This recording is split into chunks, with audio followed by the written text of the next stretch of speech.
Hi అండి అందరికీ. ఈరోజు మనం పిఎం కిసాన్కి సంబంధించి ఈకేవైసీ ఎలా చెక్ చేసుకోవాలి, పేమెంట్ అనేది ఎలా చెక్ చేసుకోవాలని చూద్దాం. ముందుగా పిఎం కిసాన్ యాప్ అనేది డౌన్లోడ్ చేసుకోవాలండి. ఇంటర్ఫేస్ ఈ విధంగా ఉంటుంది. లాంగ్వేజ్ అనేది సెలెక్ట్ చేసుకోవాలి. ఆ లాంగ్వేజ్ మీకు హిందీ అయితే హిందీ, ఇంగ్లీష్ అయితే ఇంగ్లీషు సెలెక్ట్ చేసుకొని సబ్మిట్ చేయాలి. సబ్మిట్ చేసిన తర్వాత లాంగ్వేజ్ సెట్టింగ్స్ అప్డేట్ అయిన తర్వాత మీకు ఇంటర్ఫేస్ అనేది ఈ విధంగా ఉంటుందండి. ఇక్కడ లాగిన్ మీద క్లిక్ చేసి ఇక్కడ లాగిన్ టైప్ వచ్చేసరికి బెనిఫిషియరీ అని సెలెక్ట్ చేసుకోవాలి. ఆధార్ నెంబర్తో కానీ లేకపోతే రిజిస్ట్రేషన్ ఐడితో కానీ మనం లాగిన్ అవ్వచ్చు ఈ యాప్లో. రిజిస్ట్రేషన్ ఐడికి సంబంధించి వీడియో అనేది మీకు డిస్క్రిప్షన్లో ఇవ్వడం జరుగుతుంది.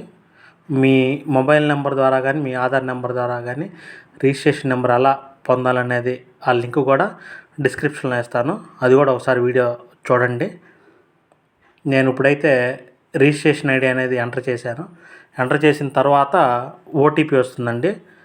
ఏదైతే ఫార్మర్ రిజిస్టర్ అవుతారో మొబైల్తో ఆ మొబైల్కి ఓటీపీ వస్తుంది. ఓటీపీ ఎంటర్ చేసి లాగిన్ మీద క్లిక్ చేసినట్లయితే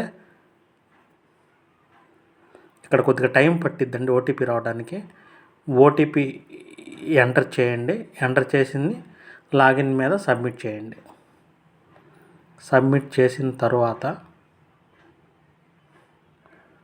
మనకు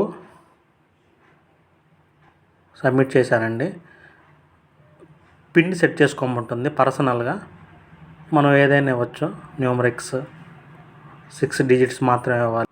సబ్మిట్ చేయండి. సబ్మిట్ చేసిన తర్వాత మనకి డాష్బోర్డ్ చూపిస్తుంది. డాష్బోర్డ్లో మన డీటెయిల్స్ చూపిస్తుంది.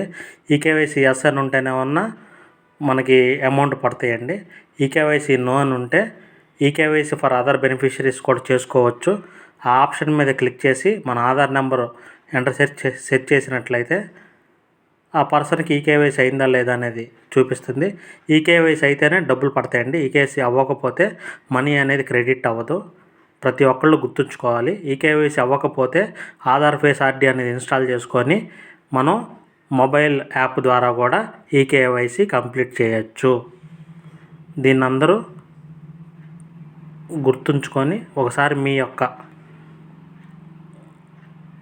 డీటెయిల్స్ చెక్ చేసుకోగలరు.